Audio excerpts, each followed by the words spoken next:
The morning of September 15th started like any other Tuesday for Sarah Mitchell. As a lead architect at Morrison & Associates, she had arrived early at the Grandview Towers construction site to conduct the final safety inspection. The 12-story residential building was scheduled to open in just 2 weeks, and Sarah took pride in ensuring every detail met code. She was on the 8th floor, reviewing structural support beams, when the world exploded around her. The sound came first, a groaning metallic shriek that seemed to emerge from the building's very bones. Then the floor beneath her feet began to shift, and Sarah's architect-trained mind immediately understood what was happening. Catastrophic structural failure. "Everyone out, now!" she screamed, but her voice was swallowed by the thunderous roar of concrete and steel surrendering to gravity. The building folded in on itself like a house of cards, and Sarah found herself trapped beneath a maze of twisted metal and concrete chunks. Her left leg was pinned, and she could taste blood and dust in her mouth. But she was alive, and she was conscious. That's when she heard his voice. "Hello? Can anyone hear me? This is Captain Morrison with Station 19. "Here," Sarah called out, her voice hoarse but strong. "I'm here, 8th floor, northeast corner." "I hear you." The voice was getting closer, accompanied by the sounds of debris being moved. "What's your name?" Sarah Mitchell. I'm trapped, but I'm okay." "Sarah, I'm Jake. I'm going to get you out of here, but I need you to stay calm and talk to me. Can you do that?" There was something about his voice, steady, warm, completely confident, that made Sarah's panic begin to subside. "Yes, I can do that." "Good girl. Sarah, I need you to tell me if you're hurt." "My leg is pinned, and I think I hit my head, but I can think clearly." "That's exactly what I need to hear." "Sarah, I'm going to be moving some heavy debris to reach you. It might make some noise, but I want you to keep talking to me, okay? Tell me about yourself." As the sounds of rescue work continued above her, Sarah found herself talking to this stranger who was risking his life to save hers. "I'm an architect. I was doing the final safety inspection when this happened." "An architect? That's impressive. What made you choose that field?" "My dad was a construction worker. He always said buildings should be safe places where families can feel secure. I wanted to make sure they were." "Your dad sounds like a smart man." "Sarah, I can see you now. I'm about 10 feet above you." Sarah looked up through the gap in the debris and saw a helmet light. For the first time since the collapse, she felt truly hopeful. "I see your light." "And I can see your beautiful face. We're going to get you out of here, Sarah. I promise." For the next 3 hours, Jake worked methodically to clear the debris around Sarah. Other rescue workers had arrived, but Jake never left his post above her. He kept her talking, kept her calm, kept her focused on anything except the tons of unstable concrete and steel surrounding them. "Jake," Sarah said during a brief pause in the rescue work, "are you married?" She heard him chuckle. "That's a pretty direct question for someone I haven't even properly met yet." "Well, when someone's risking their life to save yours, I think normal social rules don't apply." "Fair point. No, I'm not married. Never found the right person, I guess. What about you?" "No. My ex said I cared more about building safety codes than building a relationship." Sounds like he didn't deserve you. The way he said it, simple and sincere, made Sarah's heart skip a beat. This was insane. She was trapped in a building collapse, possibly seriously injured, talking to a man she'd never seen, and she was developing feelings for him. "Sarah, we're almost ready to get you out. I need you to stay very still while we stabilize the beam above you." "Jake?" "Yeah?" "Thank you for staying with me, for not leaving." "Sarah, I want you to know something. In 15 years of doing this job, I've never met anyone as brave as you. You've been trapped for 3 hours, and you haven't complained once. You haven't panicked. You've just kept talking and trusting me to get you out." "I trust you completely." "Good, because I'm coming down to get you myself." 20 minutes later, Jake squeezed through the gap in the debris, and Sarah saw his face for the first time. Even covered in dust and sweat, even seen through the haze of her own shock and exhaustion, he was the most beautiful man she'd ever seen. Dark hair beneath his helmet, intense blue eyes, and a smile that made her feel safer than any building ever could. "Hi, Sarah," he said softly, reaching out to touch her face gently. "I'm Jake Morrison." "Hi, Jake," she whispered back. As he worked to free her leg and prepare her for extraction, Sarah felt herself getting dizzy. "Jake, I don't feel so good." "Hey, stay with me, Sarah, look at me." She tried to focus on his face, but everything was getting blurry. "I'm sorry, I think I'm—" "Sarah, stay awake." But the darkness was pulling her under, and the last thing she remembered was Jake's voice calling her name with an urgency that sounded like more than professional concern. Before we continue, tell me in the comments, where are you listening to this story from? I'm reading every single comment.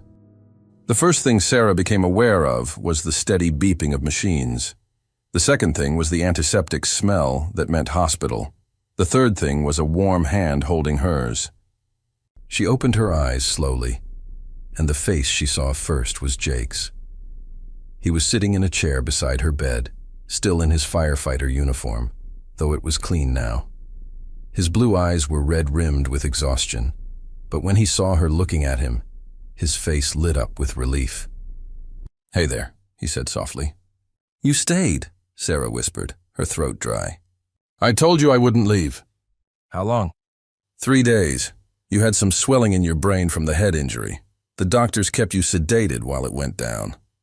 Sarah tried to sit up, but Jake gently pressed her back against the pillows. "Easy. You're going to be okay, but you need to take it slow." "The building collapse. How many people?"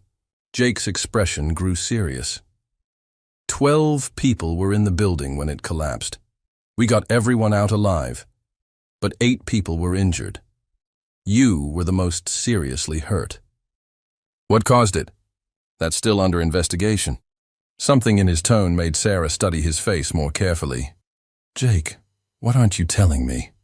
Before he could answer, a nurse entered the room. "Miss Mitchell, it's so good to see you awake. Captain Morrison here has barely left your side." "I was just keeping an eye on her," Jake said, but Sarah noticed he avoided her gaze. "Captain Morrison," the nurse continued with a knowing smile, "has been here every day, reading to you, talking to you about his cases, bringing you flowers. The whole nursing staff thinks it's the most romantic thing we've ever seen." Sarah felt warmth spread through her chest. "You did all that?"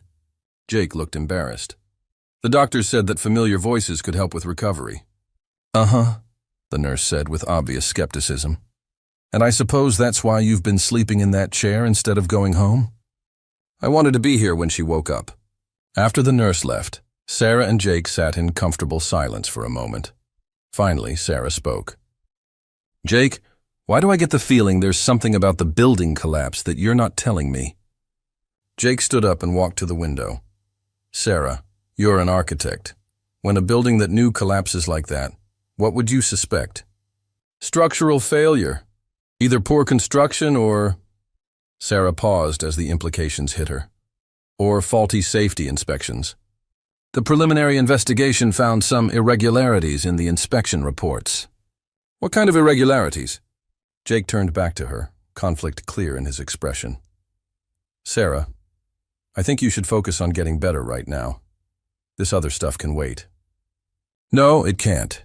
8 people were hurt, and I was doing the final inspection. If there was something wrong with that building, I need to know." Jake came back to her bedside and sat down. "The inspection reports show that structural issues were identified and corrected, but the physical evidence suggests those corrections were never actually made." Sarah felt sick. "Someone falsified the inspection reports." "That's what it looks like." "Jake, this is huge. If someone is falsifying safety inspections, there could be other buildings at risk. We have to report this." "Sarah," Jake took her hand again, "there's something else you should know. The Grandview Towers project was inspected by the city fire department, my department. The implications hit Sarah like a physical blow. Someone in your department signed off on a building they knew was unsafe. I don't know who yet, but yeah, that's what it looks like." Sarah squeezed his hand. "We have to find out who did this." "We?" "Jake, you saved my life. Those other victims, they deserve justice. And if there are other unsafe buildings out there, we have to stop this before someone gets killed." Jake studied her face, and Sarah could see him making a decision. "There's something I haven't told you," he said finally. "This isn't the first time something like this has happened." Over the next week, as Sarah grew stronger and was moved from intensive care to a regular room, Jake visited every day. What started as welfare checks gradually became something more. Collaborative investigation sessions where they pored over building records, inspection reports, and safety codes. Sarah had always been methodical in her work, but Jake brought a different perspective. As a firefighter, he understood building safety from the emergency response side. Which structures were most likely to trap people, which materials became deadly in fires, which shortcuts led to catastrophic failures. "Look at this," Sarah said, pointing to her laptop screen. Jake had brought her computer from her apartment, along with access to the city's building database. The Grandview Towers inspection was signed off by Fire Chief Robert Hayes. Jake's expression darkened. "That's my boss. Jake, look at the pattern." Sarah had spent the morning pulling records. In the last 2 years, Chief Hayes has personally signed off on inspections for 12 major construction projects. Every single one of them had initial safety violations that were supposedly corrected. That's not unusual. The chief often handles high-profile projects. But look at this. Sarah pulled up another screen. "I checked with my contacts at other architectural firms. 5 of these 12 buildings have had significant safety issues after opening. Emergency evacuations, structural problems, fire suppression failures." Jake stared at the screen. "Sarah, what are you saying?" "I'm saying your chief might be taking bribes to approve unsafe buildings." The silence that followed was heavy. Sarah could see Jake wrestling with the implications. "Jake, there's something else. I've been thinking about what you said. That this isn't the first time something like this has happened." Jake got up and closed the door to Sarah's hospital room. When he came back, his face was grim. 10 years ago, my father was a firefighter with Station 19, Lieutenant Thomas Morrison." "Morrison, like your last name?" "Yeah, he died in the line of duty, officially." "What do you mean, officially?" Jake sat down heavily. "There was a warehouse fire. Old building, supposedly up to code. My dad went in to rescue a homeless man who was reportedly trapped inside. The building collapsed, and both my dad and the homeless man died." "I'm so sorry, Jake." "The thing is, Sarah, there was no homeless man. The call was fake, and the building had the same kind of safety inspection irregularities we're seeing now." Sarah felt her blood run cold. "You think your father was murdered?" "I think my father found out about the same corruption we're uncovering now, and someone wanted him silenced."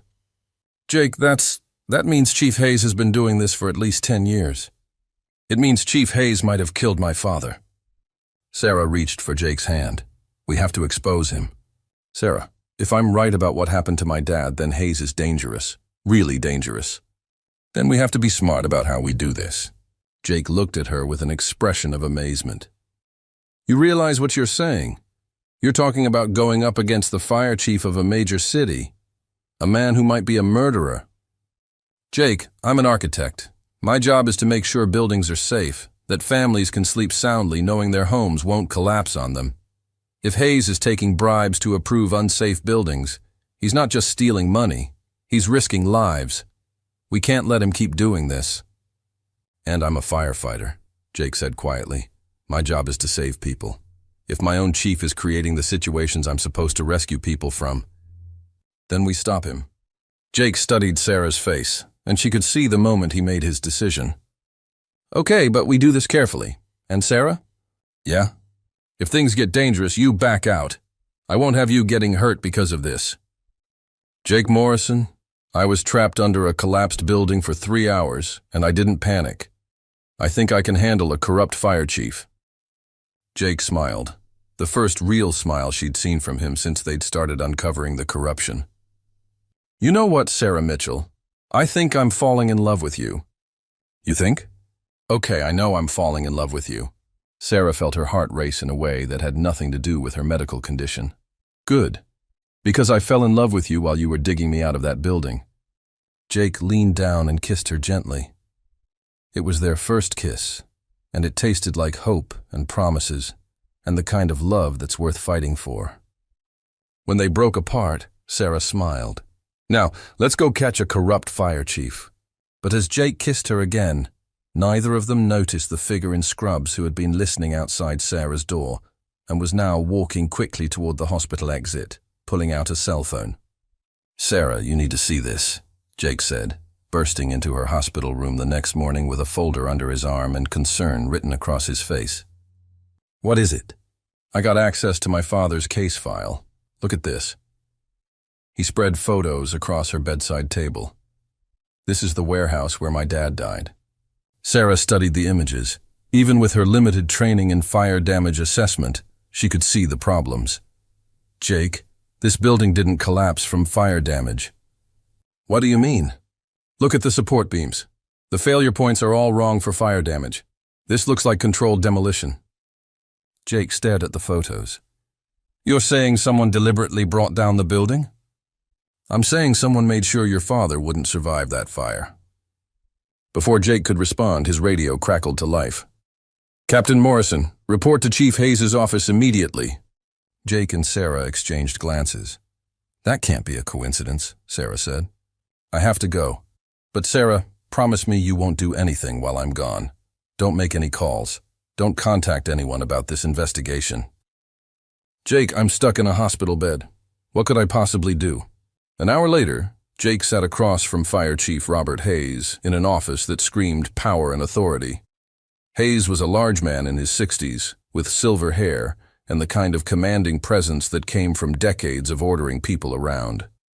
"Jake," Hayes said, leaning back in his leather chair, "I hear you've been spending a lot of time at the hospital with that architect from the Grandview collapse."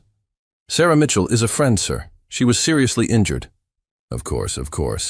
"It's admirable, your dedication to the victims." Hayes paused. "I also hear you've been asking questions about the building inspection records." Jake kept his expression neutral. "I was curious about what caused the collapse, sir, as the captain who led the rescue operation." Curiosity is a good quality in a firefighter, Jake. But sometimes curiosity about the wrong things can be problematic. "I'm not sure I understand, sir." Hayes stood up and walked to the window overlooking the fire station. "Your father was a curious man, too. Always asking questions. Always digging into things that weren't really his concern." Jake felt his pulse quicken. "My father died a hero, sir." "Yes, he did. And it would be tragic if his son made the same mistakes he did." The threat was clear, but Hayes wasn't done.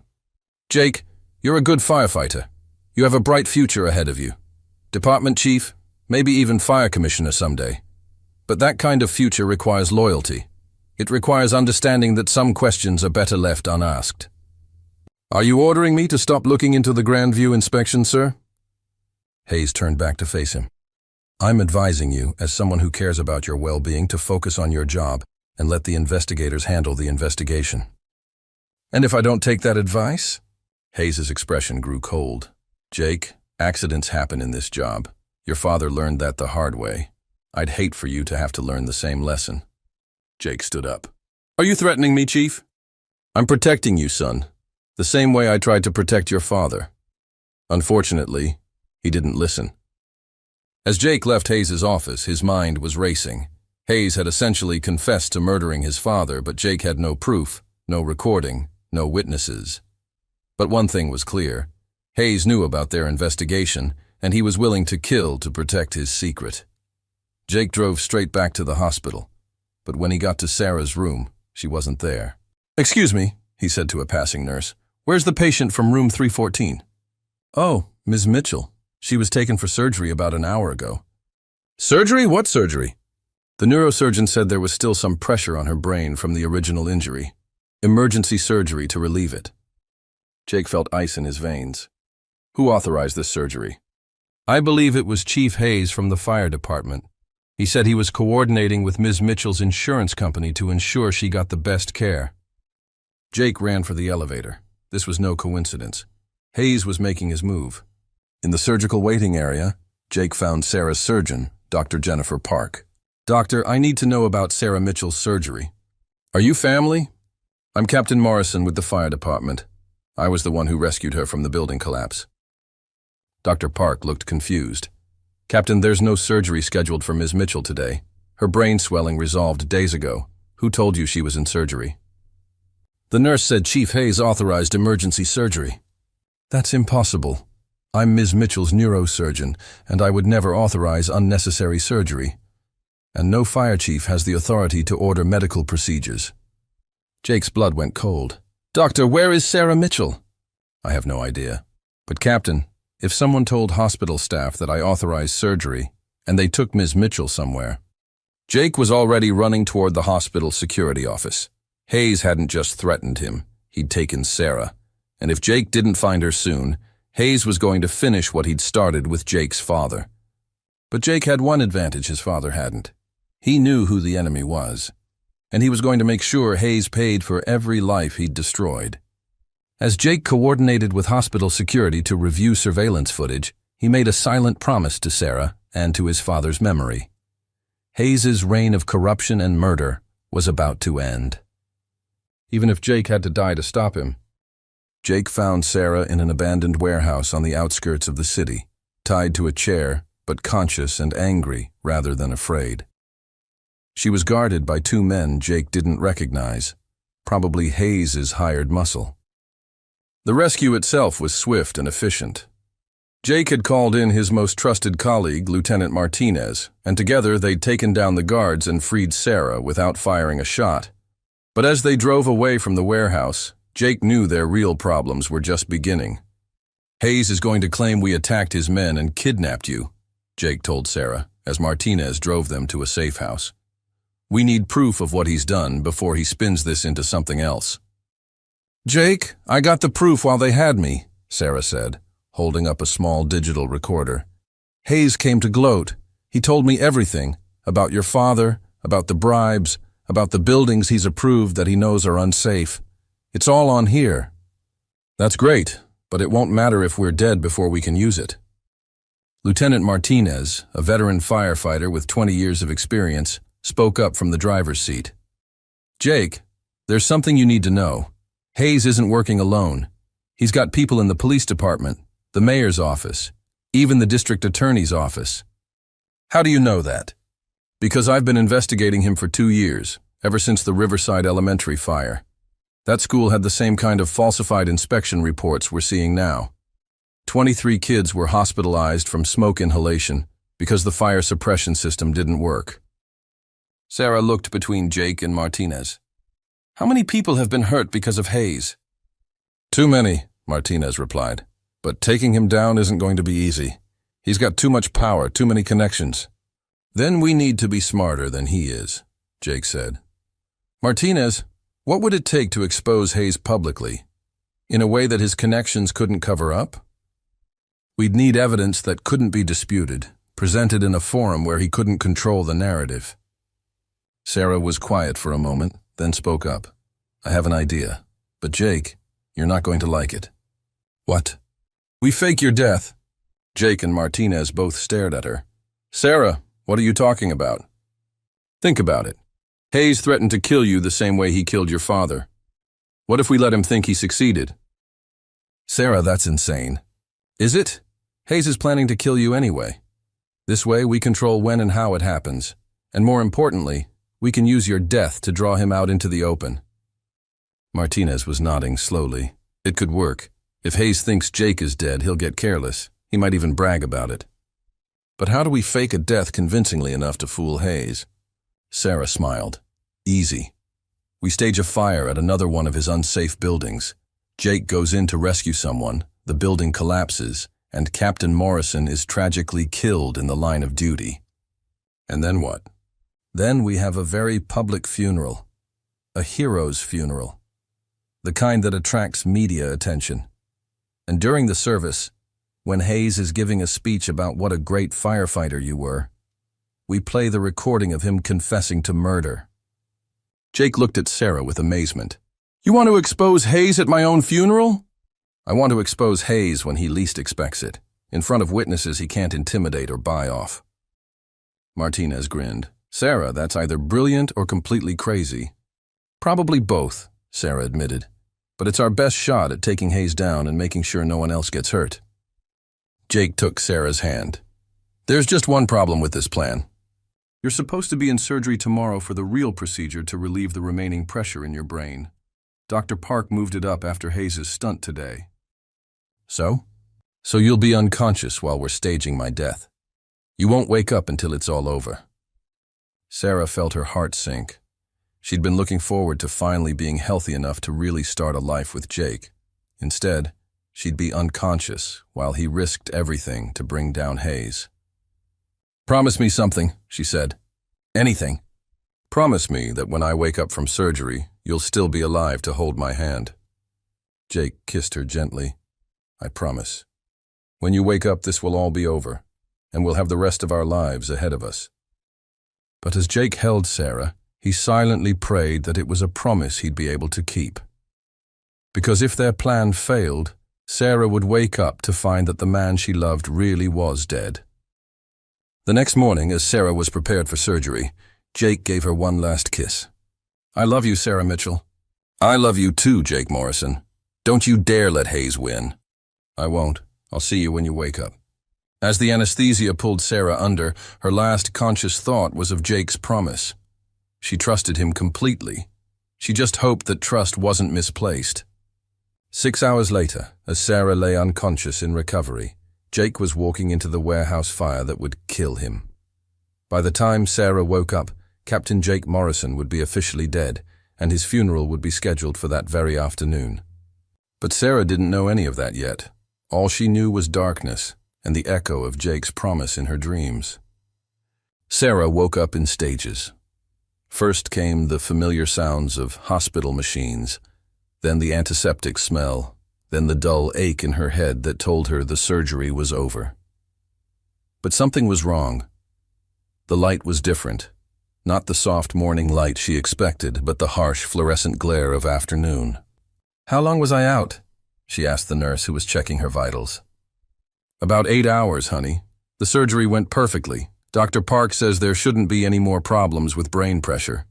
8 hours? What time is it? It's almost 3 p.m. Sarah tried to sit up, looking around the room frantically. Where's Jake? Captain Morrison. He said he'd be here when I woke up. He promised me. The nurse's expression changed, becoming careful and heartbreakingly sad. She pulled a chair closer to Sarah's bed and sat down slowly. Honey, maybe you should talk to Dr. Park about that. No, Sarah's voice cracked with desperation. Tell me now, where is Jake? The nurse took Sarah's hand gently. I'm so sorry, Sarah. There was an accident this morning. A warehouse fire. Captain Morrison. She paused, struggling with the words. He didn't make it out. The words hit Sarah like a physical blow to the chest. She couldn't breathe. What? No, that can't be right. He died saving people, just like he saved you. The fire department says he's a hero. Sarah's world shattered. The machines around her began beeping frantically as her heart rate spiked. No, no, no, he promised me. He promised he'd be here when I woke up. Tears streamed down her face as the full weight of loss crashed over her. When is the funeral? It's today, in about 2 hours. Sarah, I'm so sorry. After the nurse left, Sarah lay in her bed sobbing uncontrollably. Her first instinct was pure, overwhelming grief, the kind of pain that felt like it might literally kill her. But as her mind gradually cleared from the anesthesia and the initial shock, something else began to surface through her devastation. Suspicion. 8 hours was too short. Too short for surgery, death notification, investigation, and funeral planning. Most funerals took days to arrange, not hours, and Jake had been planning to fake his death. What if? Sarah forced herself to think like the architect she was, analyzing the situation logically despite her broken heart. If Jake was really dead, the funeral would be delayed while the fire department conducted a thorough investigation. If the funeral was happening today, it was because someone wanted it to happen quickly. Someone like Hayes. But what if Jake's plan had worked? What if this was all part of exposing Hayes? Hope flickered in Sarah's chest. Dangerous, desperate hope that she was afraid to trust. I need to get to that funeral, she called out, her voice hoarse from crying. The nurse returned. Sarah, you just had brain surgery. You can't possibly leave the hospital. Jake Morrison, Jake said, reaching the front of the cathedral and turning to face the packed pews, is not dead, but Chief Robert Hayes wishes I was. Then get me a wheelchair and someone to push it. I'm going to that funeral whether you help me or not. Sarah's voice carried a determination that surprised even her. If Jake is really dead, I need to say goodbye. And if he's not... She didn't finish the sentence, afraid to voice the hope. An hour later, Sarah was in a wheelchair in the back of a taxi, wearing the black dress that Martinez, Jake's friend, had brought to the hospital. Martinez had been acting strangely, avoiding her eyes, which only fueled her suspicions. He'd also brought her something else, a small device that looked like a hearing aid. If Jake is alive, Martinez had whispered, his voice thick with emotion, he'll use this frequency to contact you during the service. The funeral was at St. Mary's Cathedral, and it was packed. The entire fire department was there, along with city officials, media, and hundreds of people whose lives Jake had touched. Sarah positioned her wheelchair in the back, where she could see everything but remain relatively unnoticed. Chief Hayes was at the podium, delivering a eulogy that made Sarah feel physically sick.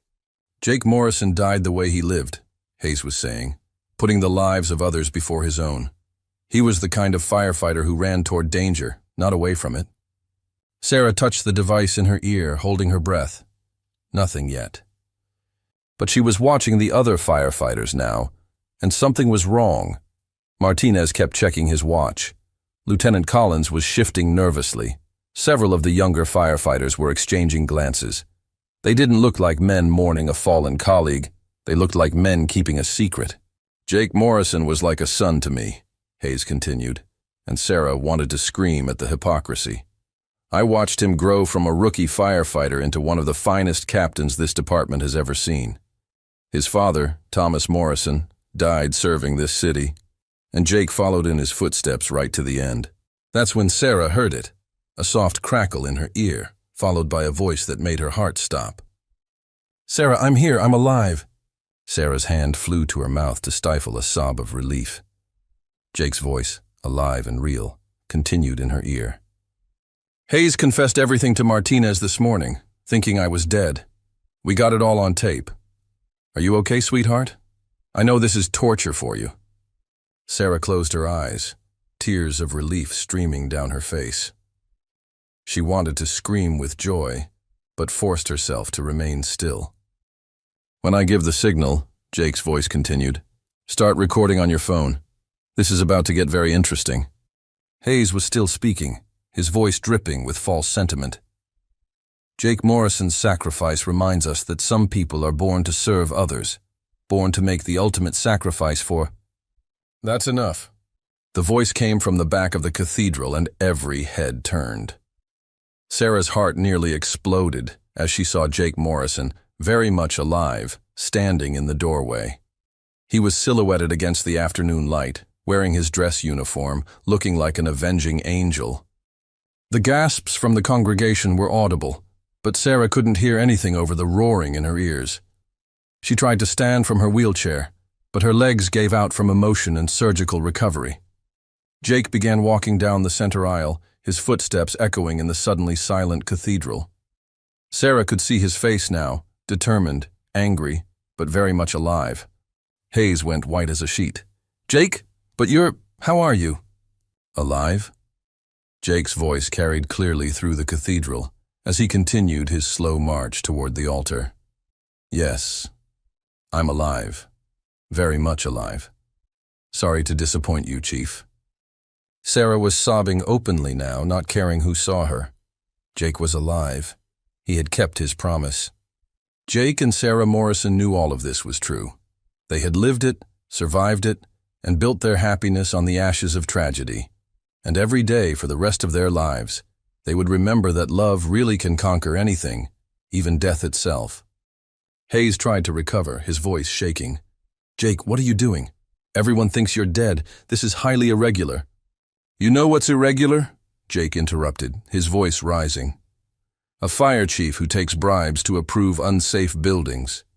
A fire chief who murders firefighters who get too close to the truth. The cathedral erupted in shocked murmurs. Hayes was backing away from the podium. Ladies and gentlemen, Jake continued, Chief Hayes has been taking bribes to approve unsafe buildings for over 10 years.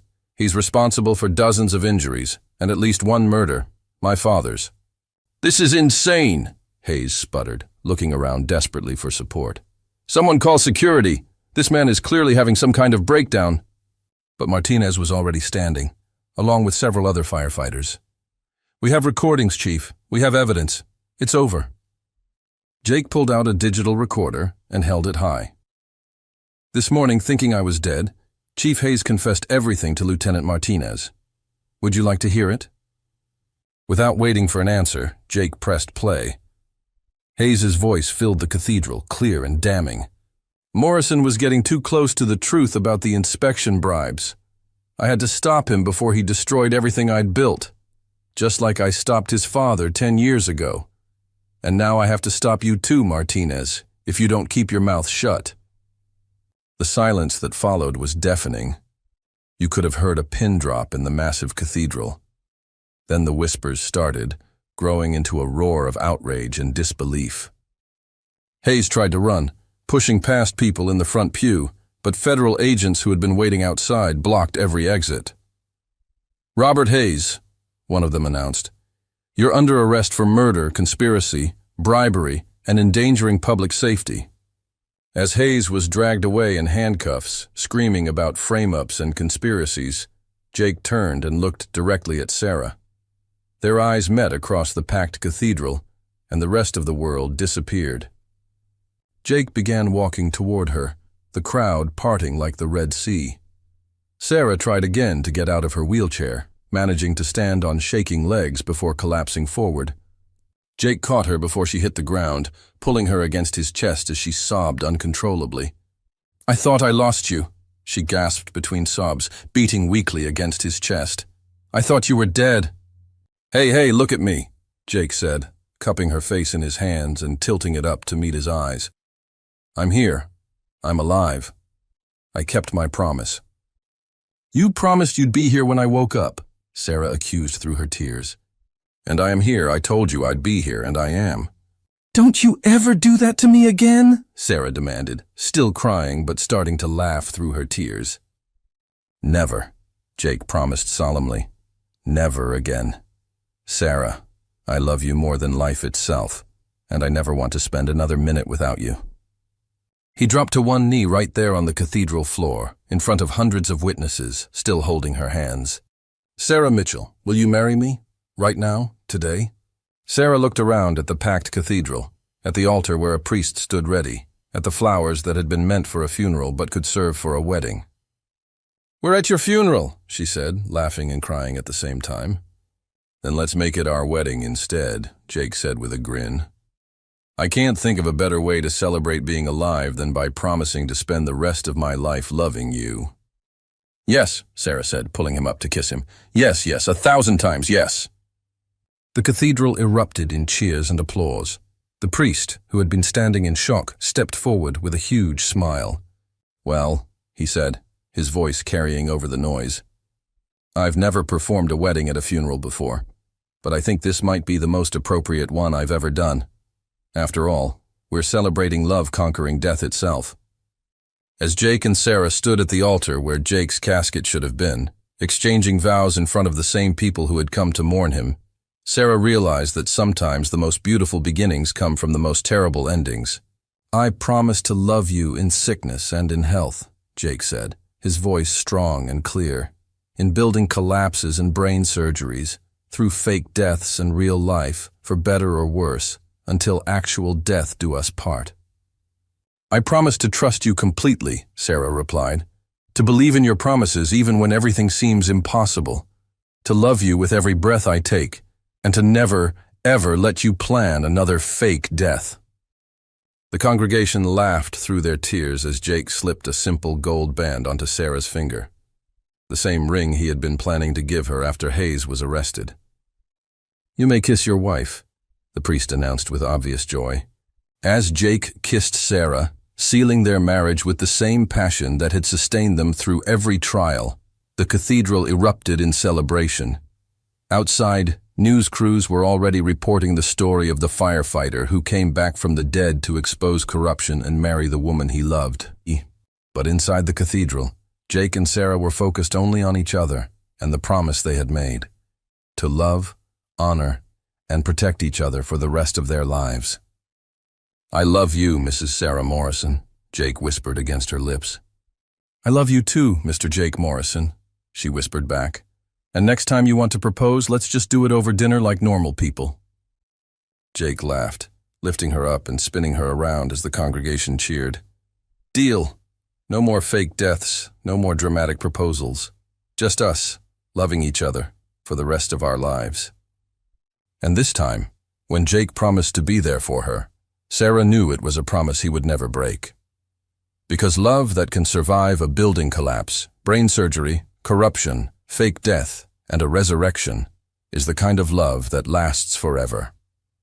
6 months later, Jake was sworn in as fire chief, replacing Hayes, who was serving a 20-year sentence for murder, corruption, and endangering public safety. Sarah had started her own firm specializing in building safety inspections, ensuring that what happened at Grandview Towers would never happen again.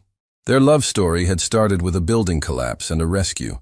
It had survived corruption, fake death, and brain surgery. And it would last a lifetime, built on the strongest foundation of all: absolute trust and unconditional love. Sometimes the best love stories begin with the worst circumstances. Sometimes heroes are made not in moments of glory, but in moments of impossible choice. And sometimes the person who saves your life ends up being the person you save in return. If this story gave you all the feels, smash that subscribe button, because I have more impossible love stories that will make you believe in miracles. And tell me in the comments, what did you think of Jake's resurrection scene? Was it everything you hoped for? Your comments make my day.